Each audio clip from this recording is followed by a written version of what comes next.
Mais uma vez estamos percorrendo todos os dias o caminho com o testemunho dos santos. Você é mais do que convidado a mergulhar em cada uma dessas histórias. Além de, toda semana estamos oferecendo também conteúdos de espiritualidade para você. Chegou a primeira vez? Se inscreva e participe conosco. Vamos fazendo esse itinerário juntos. Afinal, cada dia Deus quer nos falar, nos dar uma palavra para o nosso crescimento. Vamos juntos para o santo de hoje. A história de hoje é muito rica, vai nos ajudar a conhecer um pouco mais da igreja coreana. A igreja coreana tem talvez uma característica única no mundo católico.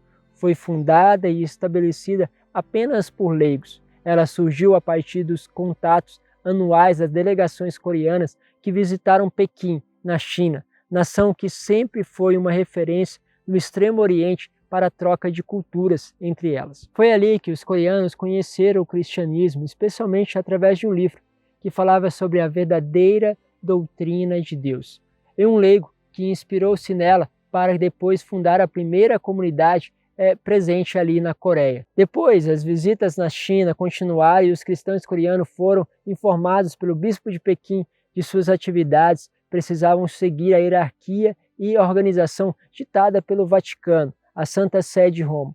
Teria que ser gerida ali por um sacerdote consagrado, o qual foi enviado oficialmente para lá em 1785. Em pouco tempo, a comunidade cresceu, possuía milhares de fiéis, porém começaram a sofrer perseguições por parte dos governantes e poderosos, inimigos da liberdade, da justiça, da fraternidade pregada por aqueles missionários. Tentando acabar com o cristianismo, mataram seus seguidores. Não sabiam que o sangue dos mártires se tornavam semente para novos cristãos, como já dissera o imperador Tertuliano no início dos tempos cristãos. Assim, patrocinaram uma verdadeira carnificina quando o governo decretou a liberdade religiosa.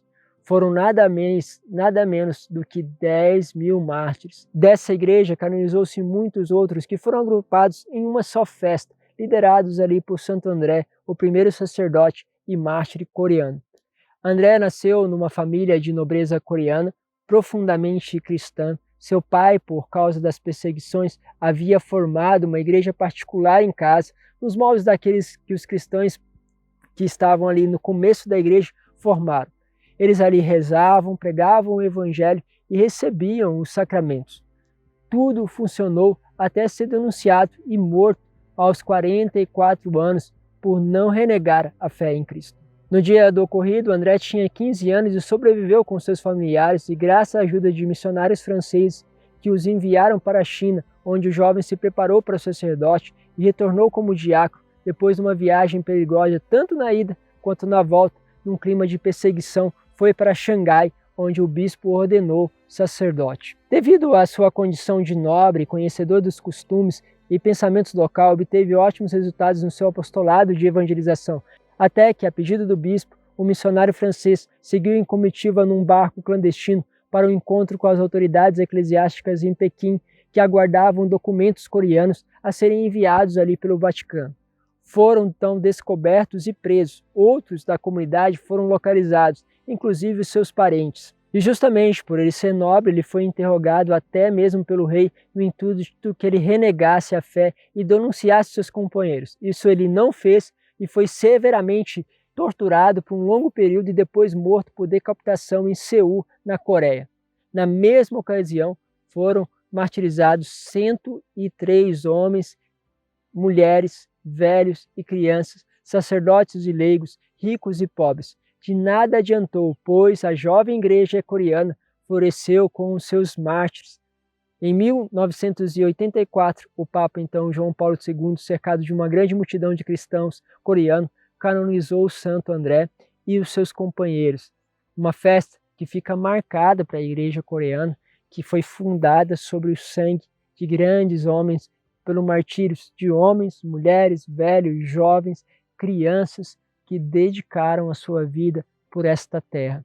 Quanta força tem este evangelho, que não é só proclamado por palavras, mas é testemunhado, sobretudo, pelo sangue. O sangue dos mártires que dão esta fecundidade à igreja.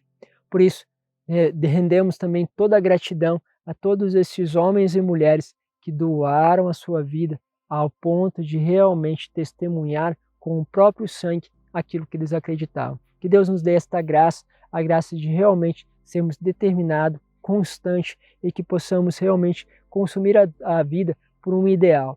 Lembrando que André tem uma família que assim se comportou. Ele viu o seu pai fazendo a mesma coisa.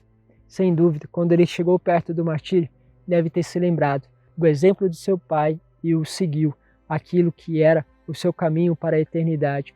Que nós também, como pais, como aqueles irmãos mais velhos, possamos ser exemplo para que possamos levar outros para o caminho de santidade. Deus vos abençoe. Te espero amanhã para mais um testemunho dos santos. Pai, Filho e Espírito Santo. Amém.